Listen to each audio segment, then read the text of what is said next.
yadda ya kamata. Kai dan Allah ka kattin banza sun zauna ba aikin yi.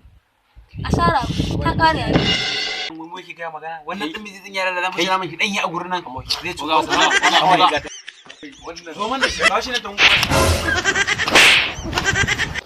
kai ka go za ka ci a kattin banza kai mu ne kattin banza mun ma kai ma ana gurin uwanka wai kai dan gidan wai wannan kaje ka turo uban da zaka turo ta uwarka uban da kun san wanko da ka garin nan to wallahi Allah ya kusanni kuka da kayan nan jan turo muku yayana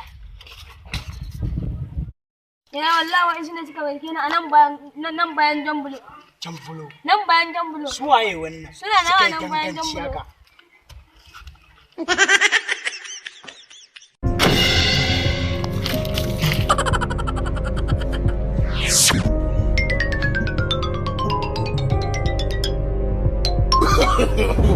no. Ege kabila.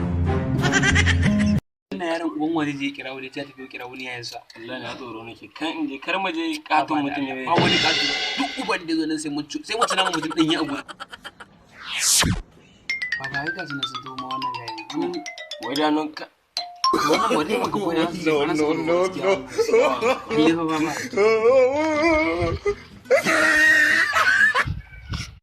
waye da ke ba cikin su sunan dukan su kowa da ke na cikin su me gani me kani na muku ku gare kas Wai ka tambaye mana.